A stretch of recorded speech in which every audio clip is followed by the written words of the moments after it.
Hi, this is Ronika Wahi. Uh, the writer Ivan Ball said that most of us can read the writing on the wall. We just assume it's addressed to someone else.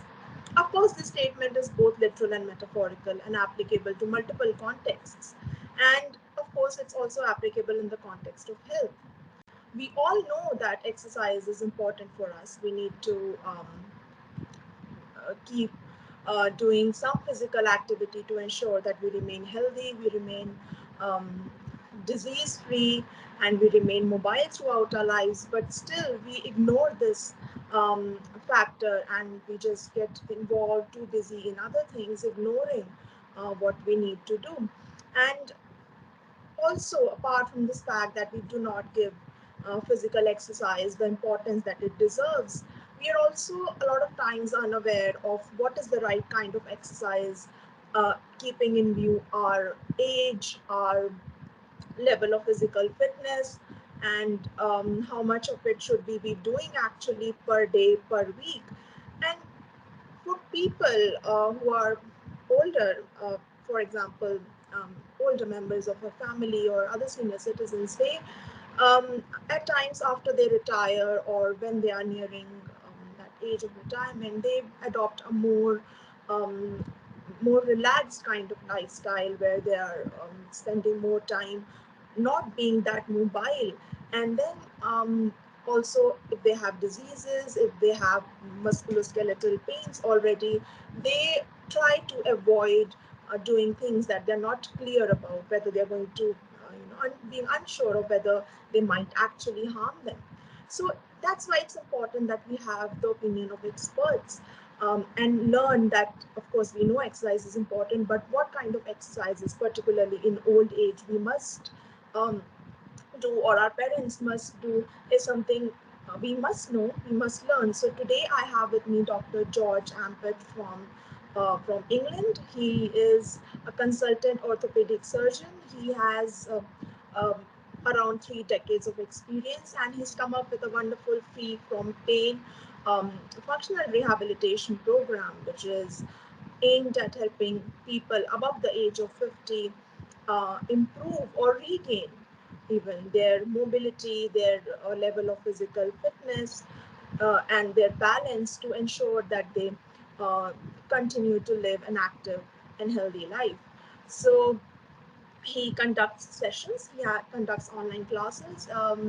He has a YouTube channel for the same, and happily he's also written 3 books, one of which is Free from Pain, an exercise book that talks of um, what are the exercises that one must do first, why they are necessary, what are the kind of diseases that exercise can help avoid, how exercise even very positively impacts mental well-being, and other reasons. And then he talks about what are the exercises that are specifically aimed at improving mobility, improving balance, etc. So today he is going to clarify our doubts and make us understand the program better. So thank you so much, Doctor, for taking out the time for this interview and for agreeing to share your knowledge with us today.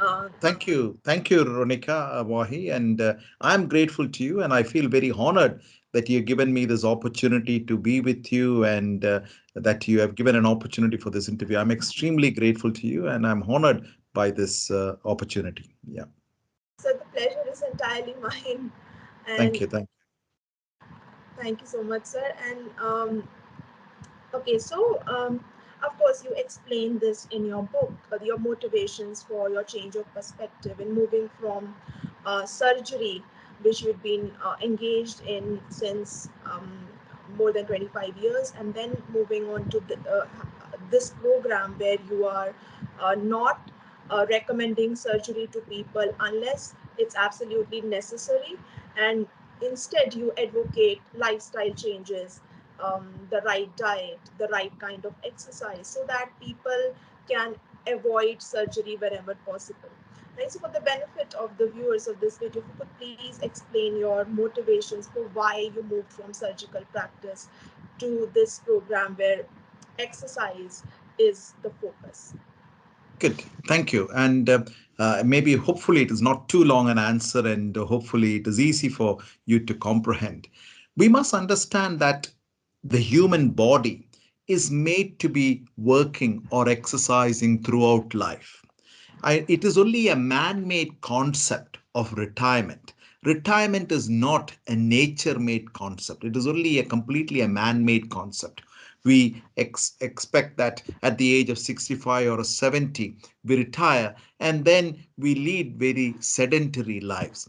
The difficulty is when you retire at 60 or 65 or whatever age you retire, and then when you start leading a sedentary life, your muscles waste away, and actually you're developing more problems because of sitting still rather than because of exercise.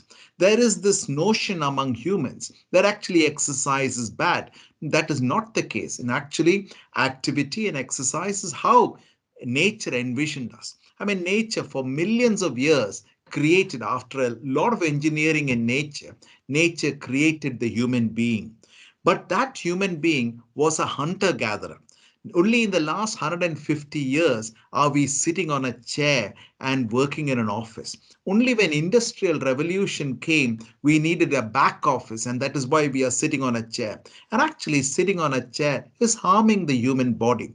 There is some evidence to say that actually sitting on a chair for half an hour to 1 hour is as bad as smoking a cigarette. That bad it is. Because smoking a cigarette takes away 11 minutes of your life. Sitting on a chair for half an hour to 1 hour also takes away that 11 minutes of your life. So we have to be active. Sitting still for long periods, sitting on a chair, watching TV is not good. Whereas we were made to be active and be productive throughout life. And that is very important that we need to understand. I will give you a comparison of, what I call as the passing away, or how the end of life. I'll give you I know it is a fictional end of life, but I'll give you a comparison of a person who is always active to a person who suddenly retires and becomes inactive. So I'll just give you a fiction of two different people. So imagine there is a lady who's 65. She was working in the maybe civil service or whatever. And at 65, she retires and she does not have. So that is the first lady. She suddenly her social circle contracts, her family circle contracts. She is being less active. In the evening, from 4 o'clock to 10 o'clock, she's having a conversation with whom? With a black box in her sitting room, not with anything else. And that box is talking to her TV. Nothing more she's doing.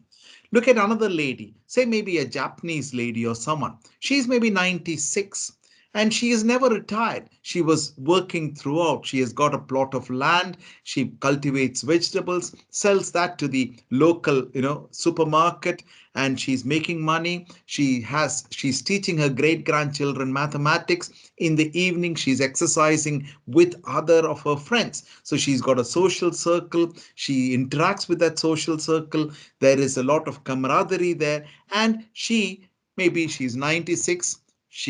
One day she sleeps and dies and passes away. That is a quick, less morbidity.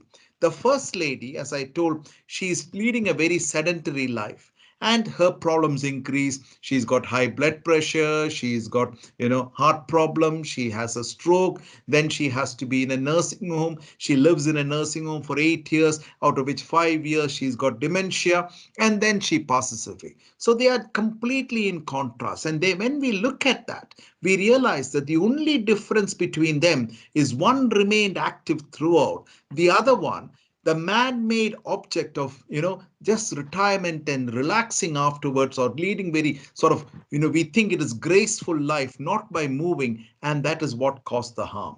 On the other hand, if we are working throughout, that harm wouldn't come. And if you imagine our great great great great grandfathers or grandmothers thousands of years ago, they were leading like that. They held healthy lives. Yes, there was a problem then from infection, and people died at a very young age from infection. Yes, in those days, 100 years ago, life expectancy was about 55 to 60. Yes, now life expectancy is 80. But is the added extra years years of productivity or years of disability is very important. It is important that the added years becomes years of healthy productivity rather than disability. If you sit, be sedentary lives, then you're slowly getting non-communicable diseases like heart attacks, strokes, wasting away. The biggest disease is sarcopenia.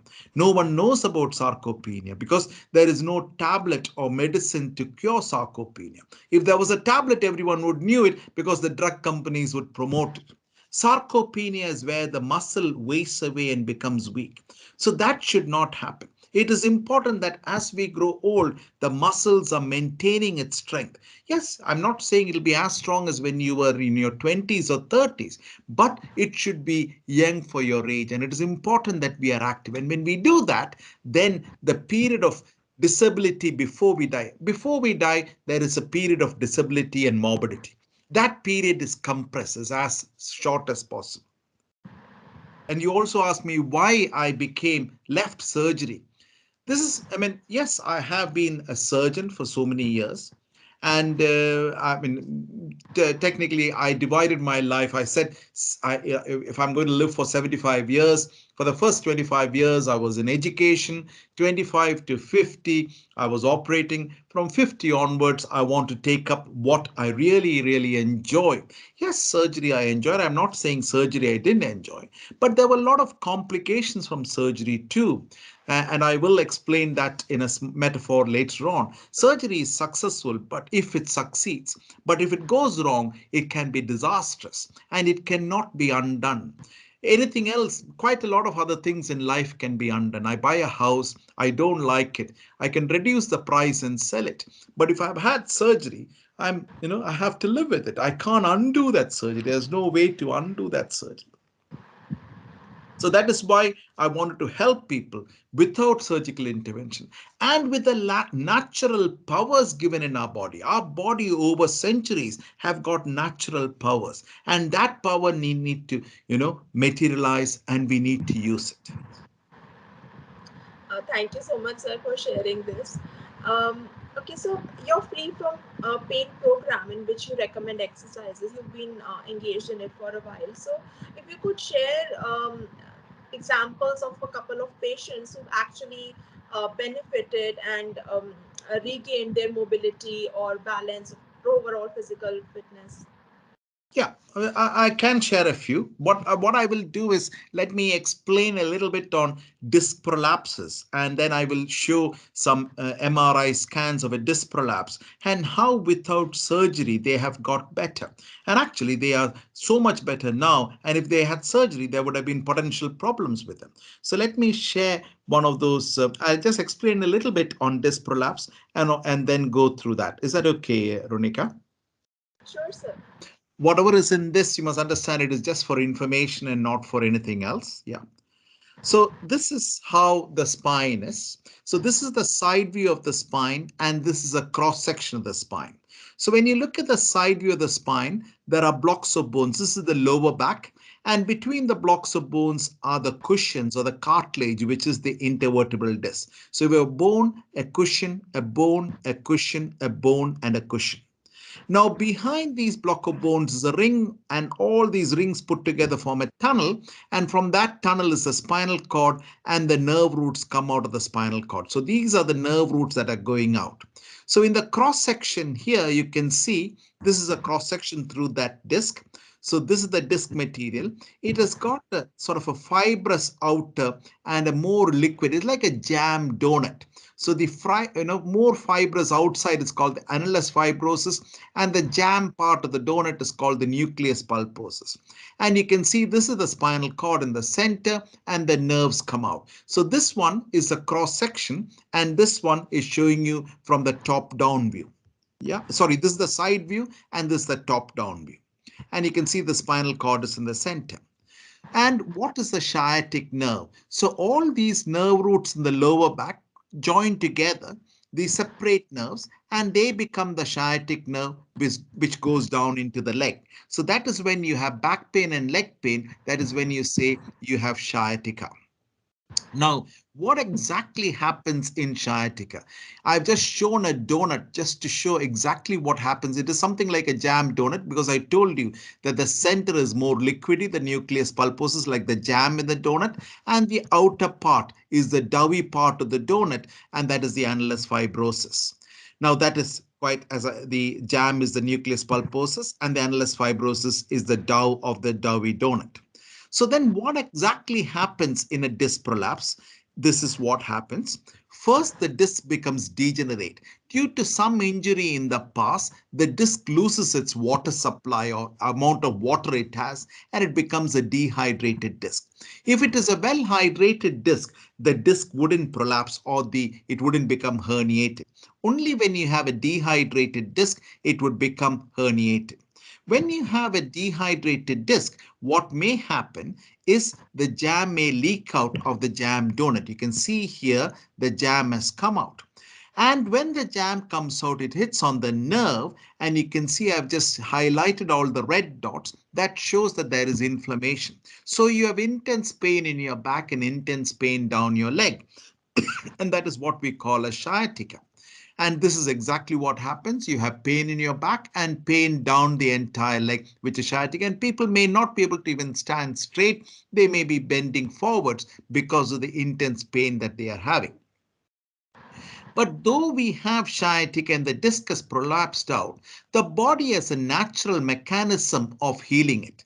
So when there is inflammation, our warrior cells, so it's part of the warrior cells are part of the white blood cells, they go there, and actually the macrophages eat away the disc that has prolapsed out. So whatever material has come out, that macrophages will eat it, and the disc, the prolapse will completely resolve naturally, and you're coming back to the normal situation without that disc protruding out and pressing on the nerve. This is like, you can say it is like if we had a jam donut and say the jam had leaked out, sorry, if the jam had leaked out of the donut, sorry, if the jam had leaked out of the donut, if you had ants coming and eat away the jam, that is exactly what happens. And then what happens is the pain from your leg goes away. Slowly the pain retracts to only your lower back. And then even the pain from the lower back goes away. It takes some time. And that is how disc prolapses get naturally better. And you will then have a better posture. Now look at this MRI scan. So this is of a patient. So these are the blocks of bones that I talked to you about. This is the side view. This is the top down view. So here the tummy is in the front. And this is a good disc. I said it's well hydrated and white in color. This is the spinal canal, and you can see the nerves are coming down. Now, this is a degenerate disc or a black disc, which is slightly bad, but this is the one that is causing problem. You can see the disc has come out. And I have colored it to show that the disc prolapse is red in color, and this is the nerve that is coming behind, and the blue in color, and you can see the disc prolapse is pressing on the nerve. In the cross section is through that. You can see this was the disc. It has prolapsed out like that into the canal, and here is the nerve. So I've drawn the nerve in blue and the prolapse is in red. So you quite a bit of compression on the nerve. This entire area should be free without the disc, but here the disc has prolapsed. But the same thing, just after a year, you can see the disc prolapse has become better. The body's own system has healed this patient without any surgical intervention, and now the nerve is lying free without being pressed by the disc prolapse. So if you compare it, this was how it was before, and within a year, that entire prolapse is resolved by the body's actual system, by exercising, by doing the things to strengthen the back. This patient was someone who was sitting, was an office based worker. So he was sitting on a chair for long periods. Obviously, after this, he has taken on a lot more exercises. But during the period, we gave him specific exercises for the back to build up the strength of his back muscles, and he has improved. So what happens is what the disc has come out has resolved naturally by the body's own defense mechanisms. You can see that as a video on my YouTube channel if you want. Yeah. So that is one of the examples of how the disc has prolapsed. But I'd like to talk a few other things about why we need to exercise and also about surgery. We talked about surgery and how surgery could be, disastrous. So it sometimes the book contains some metaphors and reasons for exercise. So let me show you something. So we need to understand blue zones. Now that is very important. There are parts of the world which are called blue zones. So this was identified Dan Buettner in around 2005. And he identified that there were areas in the world where there were maximum number of centenarians, people who lived more than the age of 100. So from that we have taken, and the free from pain program that we have is uses all the things from the blue zones. So free from pain is an acronym, and free from pain stands for fear reduction, exercise early, with food from plants. So we don't like animal proteins, we like food, plant proteins, rest and relaxation, organization of family and friends, motivation. We need to have purpose, and to decrease to help with pain from arthritis and to increase natural strength. So that is how the free from pain. So I told you about Dan Buettner. So he was a National Geographic journalist, and he wrote this book Blue Zones in 2005, and it is also mentioned in the National Geographic areas where people live the longest and centenarians. And these are the five areas that he identified. One was Okinawa in Japan, the other one was Icaria in Greece, the other one was Sardinia in Italy, the Nicoya in Costa Rica. Now, you would think these are little islands and these are the places where people live long, and it can't be in a mainland like in India or in UK, but actually it is different. He found there was a small pocket of area in California also called Loma Linda, and that was also a blue zone. And surprisingly, people in Loma Linda, majority of them, there are a lot of Seventh-day Adventists there, and they have a vegetarian diet. And so they found that a lot of people in Loma Linda live more than 100 years because of some of their lifestyle measures, activity, support for each other.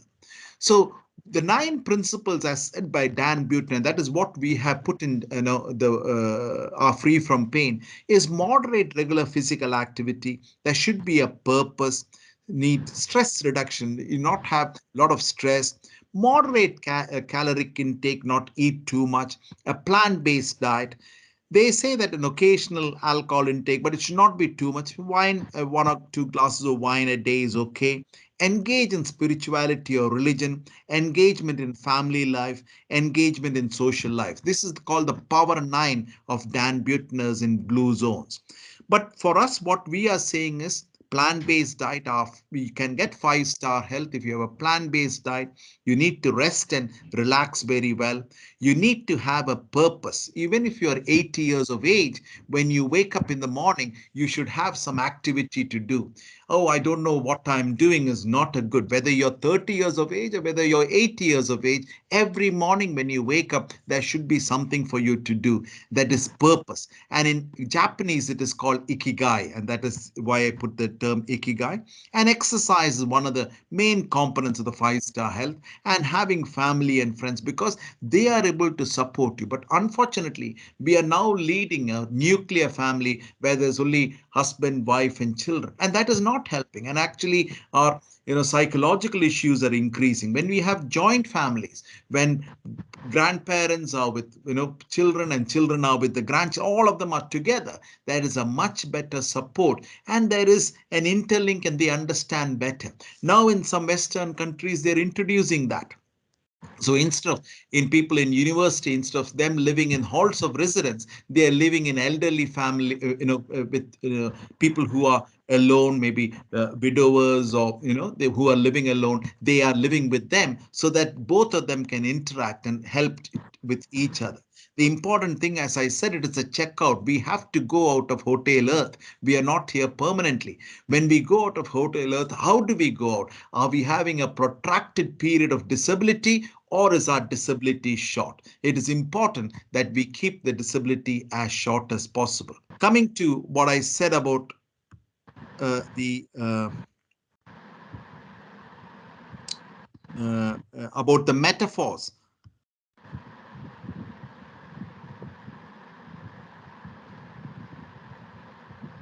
So these are some of the metaphors in the book, and I will explain so that people understand. People sometimes don't understand easily. So I will just give a small metaphor about surgery.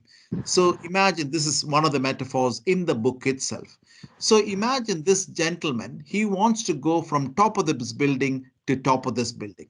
Yes, he could jump. It's only 5 feet apart. Imagine it's only 5 feet apart. He could jump across. And jumping across is like surgery. Yes, it may be easy. It is only 5 feet. You jump across and you reach the other side.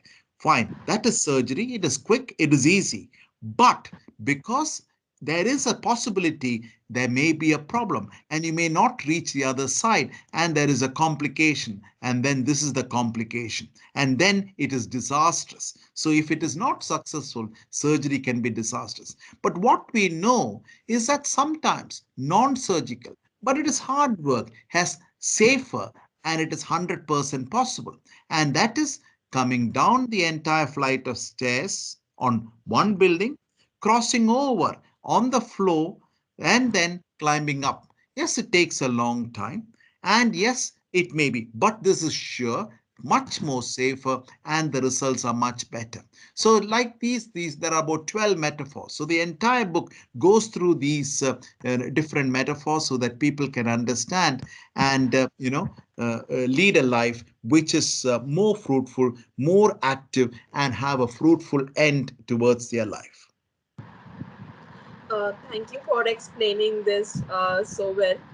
And okay, so I have when I was reading the book, I had a couple of doubts.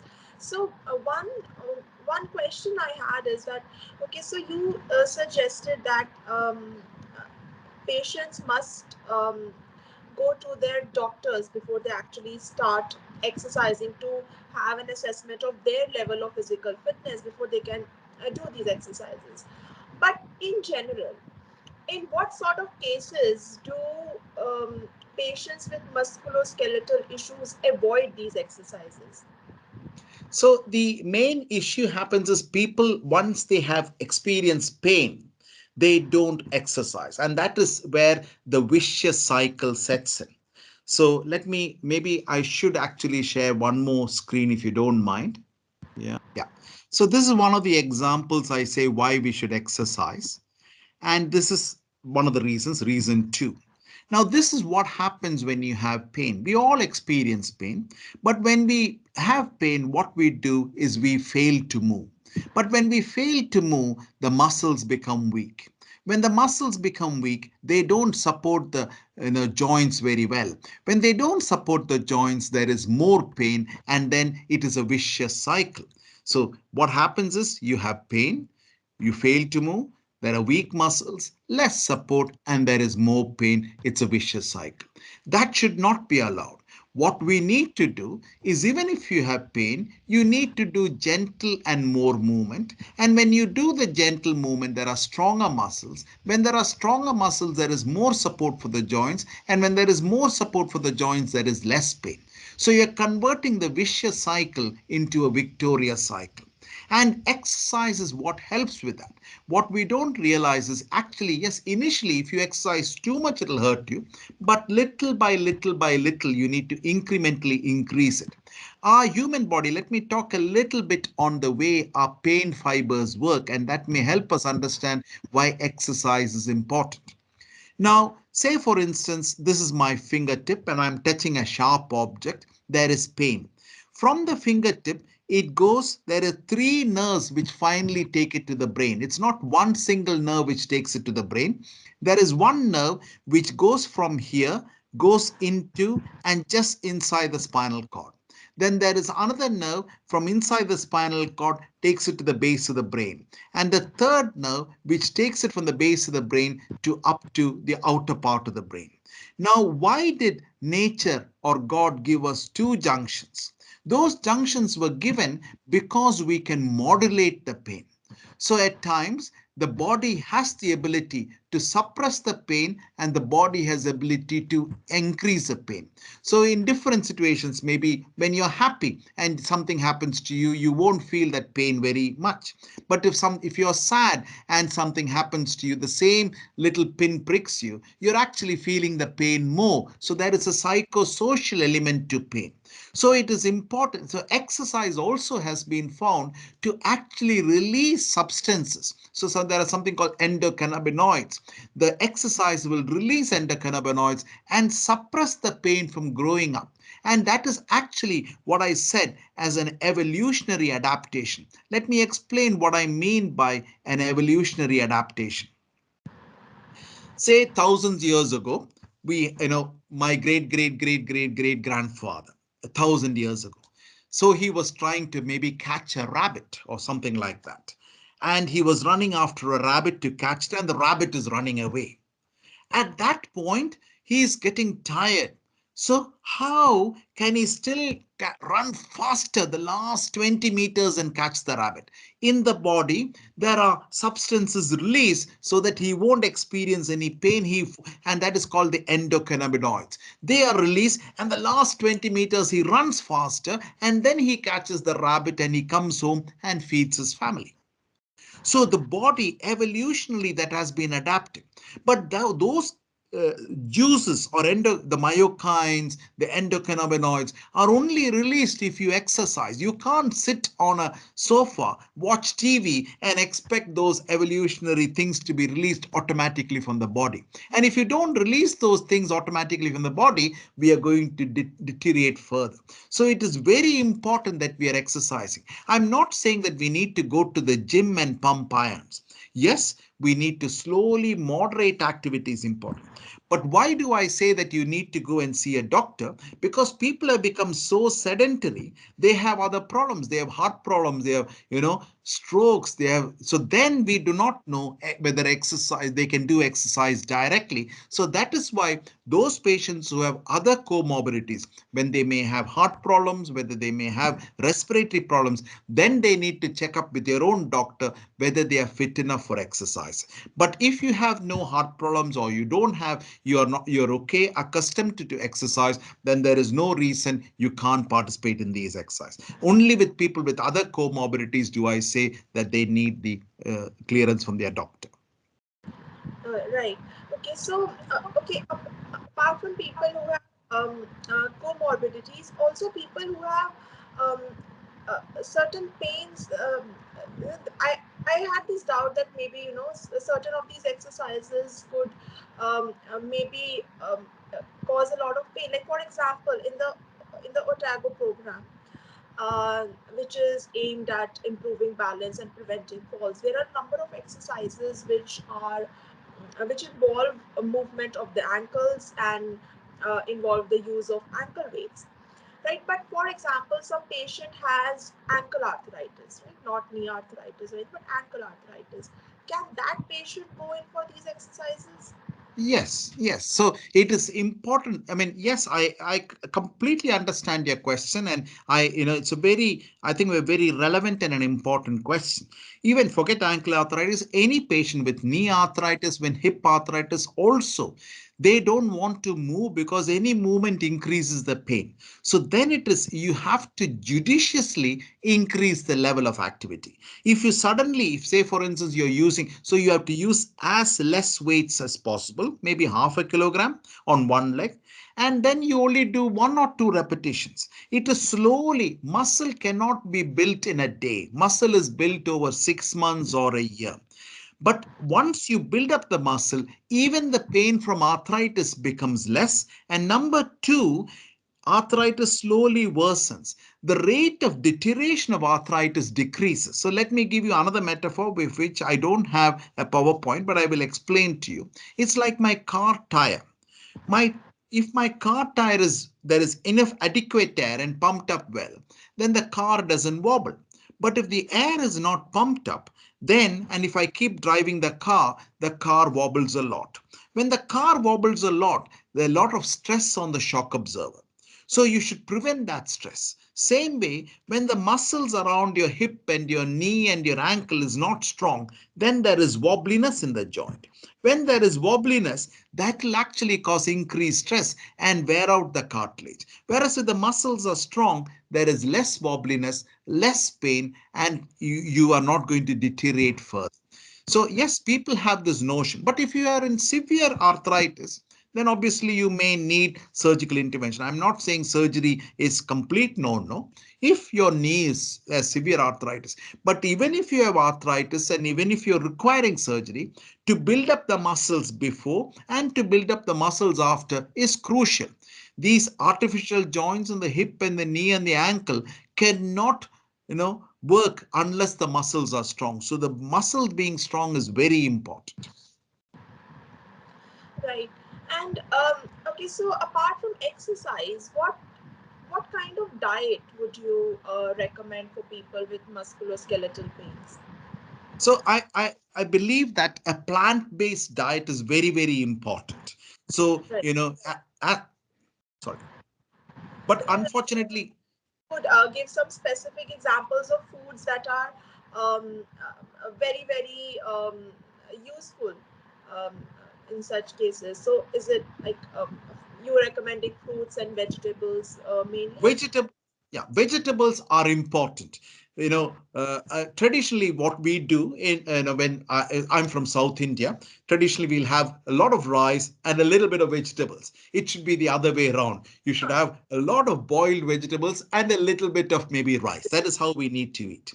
But even if traditionally actually we eat very healthily, but unfortunately the Western culture has spoiled us. Because look at it from South India, the idlis. I don't know whether you've had idli and sambar. Yeah. Idli is a natural plant-based product, which is very good, healthy food. It's a boiled, vegetable product. It is very good. It's a lot of proteins, a lot of, carbohydrate, which we need. But on the other hand, now we like going to the fast food and having a burger, which is not the right thing at all. And we think it is advancement. It is not an advancement. It is going down the drain. So actually, traditional foods like, dal, roti, cooked in a oven is very good. Yes, puris may not be good because it is fried, but roti and dal or idli and sambar, these are healthy products, which we should be eating and not going for the burger, which actually could be doing us more damage. Right, but I think a lot these days also a lot of people recommend that one should reduce one's intake of rotis and rice as well, right? And focus more on fibrous foods and protein-based foods rather than consuming a lot of carbohydrates. And even they say that fats in fact are better than carbohydrates. So, So that is how that do is we this balance of? I mean, like if somebody has these issues of pains or even otherwise in general, um, is it like what is the right amount of intake of carbohydrates that acceptable and not harmful? Now, there is no harm with carbohydrates. Carbohydrates, so there are different people will give you different. So I will tell you my policy. I don't know what, I cannot talk of the other policy. To me, carbohydrates are not bad, but good carbohydrates need to be taken. If you take the ordinary grain, the whole grain is good. It becomes bad when you take away the outer part of the grain and take the inner white part of the grain. So when you make rotis with only the white part of the grain and make batura, that is not good. If you use the whole amount of grain with the bran on the outside and make whole grain rotis, that is not bad at all. So whole grain rotis are good, but baturas or naan with the inner white part is not good at all because that is rich, refined carbohydrate that is bad. Unrefined carbohydrate with the bran is good because you need that bran, because though that bran or that carbohydrate is good not just for us but also for the lot of bacteria that live in us. Yes, vegetables are important. Again, fat. Fat is good in its natural way. So if you want to drop some oil on your vegetables while you're having salad, that is fine. But to fry potatoes in fat and then eat it is bad fat. So that cannot be good. But yes, I know there are some diets which says that the keto diet, by taking proteins only and fat. I don't recommend that. Ketogenesis is good, fasting is good, but keto diet is not good. So I feel we should have, like, how we should consider how 1,000 years ago we ate. What our great great grandfathers ate 1,000 years ago is fine. The problem now to me is there are so many food available. If you have some money, there is so much of food available. And when you go to some of the sweet shops, you find sweets displayed out that will attract your mind, and you're eating refined carbohydrates with a lot of high sugar, and that is detrimental. Right. And but also, like, if we talk about the kind of food that our ancestors were eating, they were also eating meat, right, and other non-veg items. They were eating chicken and fish. So, but if we are talking about plant-based food, are you recommending avoiding non-veg? Um, My personal choice is to completely avoid non-veg, but there is no harm in taking a little bit of non-veg. And right. if you take white meat, it is better than taking red meat. There is a clear link with red meat and a lot of diseases. So, like, mutton or beef, or there's a lot of link between taking that and having a lot of diseases. White meat is okay. Fish may need is also reasonably okay. But we are, more of plant-based food than actually are we an animal-based food. Even if you look at our evolution and if you look at our intestine, but again, I'm not certain that we have identified everything and we know everything. But if you look at the length of our intestine, because if you look the length of the intestine of a tiger and compare it with the length of the intestine of a cow, their lengths are completely different. One is a herbivore, one is a carnivore. So that for the carnivore, the length is very small. We are neither the carnivore nor are we the herbivore. We are in between. We say that we could be what is known as a frugivore, like a monkey, where there is in between of this, where we have to eat more of fruit. So yes, we have ability to eat sweet things, unlike grass. We don't have the ability to digest grass. So we have to, so ours is more like a frugivore diet, but healthy diet where you can take, and natural oil is good. Say, for instance, if you have nuts, all our nuts are good. But if you take the nuts, yes, it is oily. But if you squeeze out the oil and then heat it and take it and fry puris in them, that is bad. So taking nuts are good. Taking, say, avocados are good. They all contain a lot of oil. They're fine.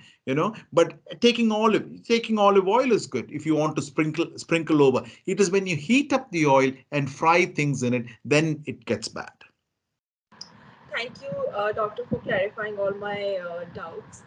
And okay, apart from this right diet and right exercise, you also recommend lifestyle changes, right, to make improvement Definitely. in patients' physical health. So, what are the kind of lifestyle changes you would recommend? Of course, you've mentioned rest and sleep is important. Social gathering, spending time with family, and having a purpose is important, right? As you were showing in your PPT. And what else? What are the things that people must do to have a better, healthier life? No, you have very rightly said. We need family and friends, and we need an interaction with the rest of the family is very important. Because, say, imagine there is a grandmother, there is a father, grandparents, grandfather, grandmother, there are parents, and there are children living in the same house. Now, unfortunately, we are in a society where the father and mother may both have to work to earn money to support the family. Now, the children may be having psychological problems. They're going out, and we definitely know some social media, we want likes, we don't like dislikes, and when we have, people don't like our post, we feel, sad, we feel depressed. And when that happens, they are not able to interact with their, parents, because the parents are busy at work. But if you have the grandparents, then it is easy to interact. And when life is not never easy, life has always tough things thrown at you.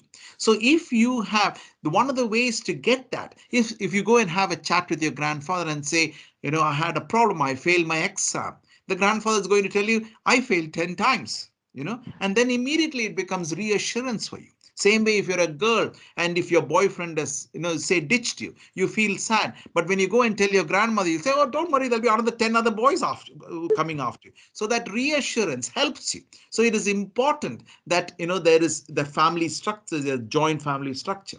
Yes, and there is an interaction when the grandfather is teaching mathematics to the grandchild. It is a two-way interaction. The child learns from the grandfather.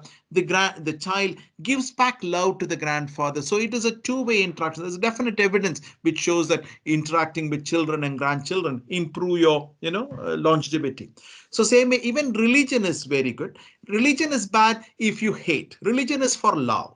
So as long as you use religion for love and are able to pass that love on to others, it is fantastic. But unfortunately, like many other things, men manipulate religion and create hate. That is not good. Religion for love is fantastic. And religion allows you that interaction. You meet, you have a purpose, you interact with each other. So it is good. So anything for the betterment of humanity, for increasing love, for maintaining the planet, it is important. Same, the other purpose. Purpose is important. You should always have a purpose. Even if you're 80 years of age or 90 years of age, you should, yes, there is something you're doing every day. So the purpose in life is very, very, very important. You should not say, oh, I'm not, I'm retired, I've got nothing to do. Would be a sad day. So no, no, no, I'm still busy. I'm 90 years of age. I have to do this. I have to help my grandchild mathematics today. I have to go and, help my friend. I have to visit someone else. So you have to keep yourself constantly active. Cooking your own food, experimenting with that. All these are important things that we need to be doing. Right. And okay, so we've been talking largely about senior citizens and the Free from Pain program, but um, for people like me who are younger and who um, ha- may have very busy schedules and not able to find the required amount of time, or maybe even the motivation to exercise because they have other things to do and do not feel that. Of course, exercises increases energy, but to actually start doing the exercise requires a lot of motivation and energy to actually start the process, right? So for people who do not have much time or only limited time on their hands, and so what would you recommend that they do so that they do not end up having their muscles and joints deteriorating before they even reach 50? No, I accept what you're saying, but I think we all need to have a perspective of what we are doing, because sometimes we are like the mouse running on the wheel and we are running faster and faster, but we are staying in the same position. So is our busy lives getting us anywhere, or actually, just resting a bit and taking life easy and with a good work life balance is very, very important, because you can work all these hours, you can be very busy, and when you die, you may die at the age of 50, your employer is going to get another fellow in your chair within 2 days. So it's not that the employer is feeling, the only people who are feeling your loss is your own family and friends. So, and yourself, you don't have, then you are lost your life. You can work so hard that you have a heart attack at 53, you have lost. So it is very important we have a work life balance. I will tell you a story. It's a funny story, but let me tell you a story. So a man was, in a small boat. He was sitting in a lake and fishing. So he's putting his fishing rod in, waiting for a long time. He pulls it out, he gets a fish. And slowly he's doing this. Suddenly a business entrepreneur who comes there, he's standing by the side of the lake and he sees this man fishing very well. And he says, and then in the evening, when the boat comes to the land, this entrepreneur goes and meets this man and says, you know what? I'm so impressed by your fishing. It is amazing. You're catching a lot of fish. So Why don't I am a business entrepreneur? I have a lot of money. Let's start a new business. We will employ 10 other people. You teach the 10 other people and they will teach other people. And we can fish and we can make a lot of fishes and we can export the fish and then we can sell it to lots of companies. We can export all that and we can make a big company out of it. Then the old man asked this young entrepreneur, once we become big and we are shipping it throughout the world, what will I do then? Then he says, oh, you'll have a lot of free time that you can come into the lake and you can fish. The old man said, that is what I'm doing now. Why should I do the rest of the journey?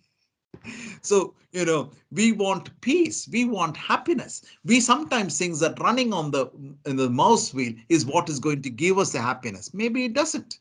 So it is important that we are relaxing, taking time, and enjoying the life. There is no point running at 100 miles per hour and not enjoying the scenery. We need to take calm, enjoy the scenery, and then move forward. Life, in the end, when you pass away, you need to have had a lovely life. You need to have spent time with your family and friends, mainly your family.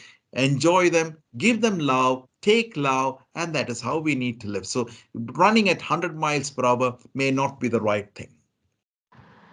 Okay. Any other tip or any other message that you'd like to give? So everyone thinks that going to the gym and exercising is, but that is not exactly what we need to be doing. We need to mix exercise and active and work in the same time. So yes, if say for instance you're working a couple of kilometers away from home, you could walk to your office instead of taking the bus or taking the car. So that way, yes, you're improving the environment, you're getting your exercise. And number two, while you even walk, you're resting your mind away from all other worries and you're able to focus, the mind gets a rest while you walk. So it is mental satisfaction, psychological satisfaction, and exercise. So you don't need to go to the gym and do pump irons or, lift 100-kilogram weight. Just walking to the, your workplace, walking back, taking your child to school, that is very important. Spending time with your children because you're not going to get those moments again. Yes, you could be working. I'm a doctor. I know of my colleagues, some of the colleagues back in India, they are operating from early morning 6 o'clock till night 12 o'clock.